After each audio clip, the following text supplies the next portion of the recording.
everyone. Today I have a small tablet review for you.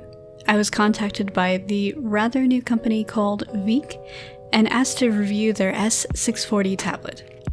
This tablet is marketed as an OS tablet, but has full drawing functionality like other OS tablets out there. So for starters, this tablet goes for around $26 on Amazon. It has an active area of 6 inches by 4 inches. The surface has a 2mm thickness, so it's really thin. The pen has 8,192 levels of pressure, with a 10mm reading height and 5,080 lines per inch. The S640 is compatible with Windows XP, Vista 7, 8, and 10, as well as Mac 10.8 or later. I'm gonna jump right into the unboxing and then tell you how to install the drivers and stuff and show you how this thing works.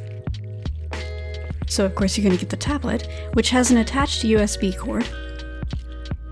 You also have a battery-free pen that comes in a felt pen sleeve. You also receive 8 replacement nibs with a nib remover key, a quick start guide, and a card with a URL to download the driver. So, like usual, I'm going to show you how to install the driver. First, you need to plug in the tablet to your computer. Then we're going to go to veikk.com/download, and this will bring you to a page for the Windows and Mac downloads. So go ahead and choose your corresponding OS and download it.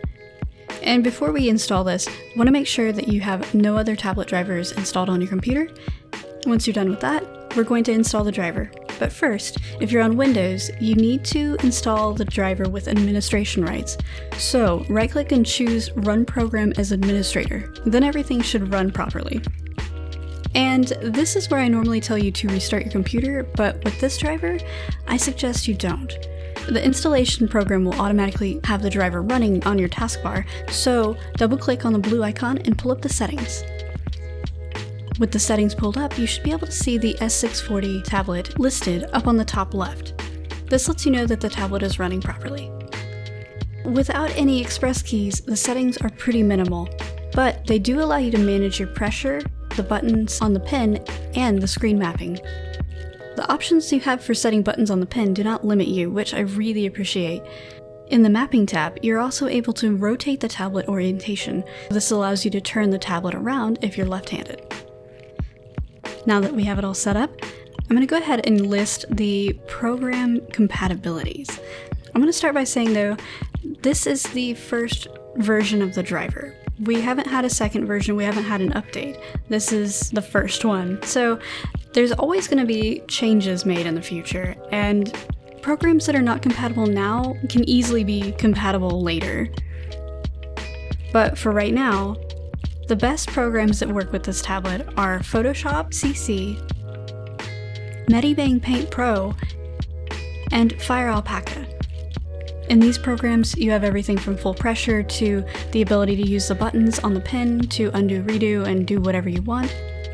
But the other programs that I found didn't seem to work, at least at the moment, were programs like Sai, which had no cursor abilities, and Sai version 2, which you can draw with, but it had no pressure, and Clip Studio Paint, which was similar to Sai, where it had no cursor.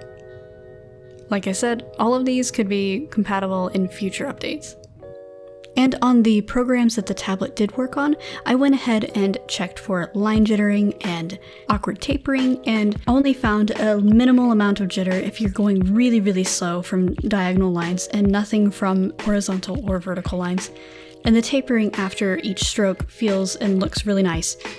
As for whenever you're trying to draw very lightly though, with like a very large size brush, I do notice some odd spotting, which I'm going to talk about a little bit more later. So let's go on to the pros and cons. For the pros, the pen doesn't need a battery and it has 8,192 levels of pressure. I'm really happy to see that these specs for the pens on even the cheapest tablets are becoming the standard. Next is the 2mm thickness of this tablet. It's basically like a notepad on your desk, or even less. So that lack of a ridge on the edge of the tablet makes for a really comfortable drawing experience. You don't feel like your hand is slipping off of the tablet while drawing, and to me, this reduces hand cramps. And while the tablet is small, it's not the smallest I've worked with, and I feel like I can sketch with it easily. And this thing is really portable. As long as you have something sturdy to store it alongside in your backpack, like say a book, it's easy to carry around and you really don't have to worry about it. And the pen sleeve is stiff enough that you don't have to worry about your nib getting broken. And finally, it's simple, but it works. If all you need is something to sketch with, the S640 is awesome. And on to cons. I want you to keep in mind that the things that happen to me may not happen to you because of a different OS or different computer or version. So anyway, the tablet doesn't seem to play well with more than 2 monitors. I happen to have 3, but I don't necessarily need the third one all the time, so it was no problem for me to just turn off the third one, and then it worked fine. And this isn't the first tablet I've had this issue with. I think it's maybe a bit uncommon for people to have more than 2 monitors, so this may not be tested very often. So on to another thing. The pen is very light, which in my opinion, I prefer them to be a little bit heavier, and the pen nib seems very sturdy in the pen, but whenever you try to draw with the lightest pressure possible, the pen doesn't allow you to draw a very stable line. It breaks off into dots kind of strangely, but this is mostly fixable if you just adjust the pressure to be more firm in the driver.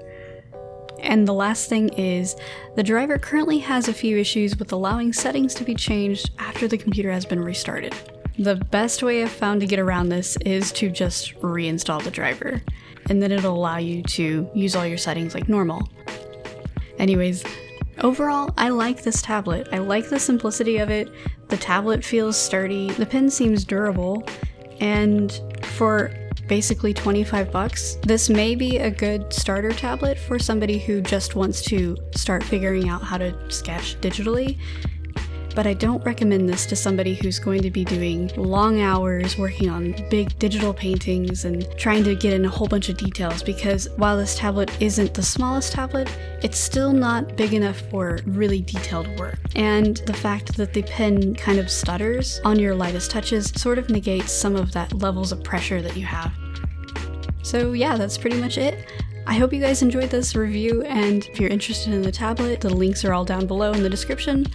Thank you so much to Veikk for reaching out to me and sending me this tablet to review. And thank you all so much for watching. I'll see you all later.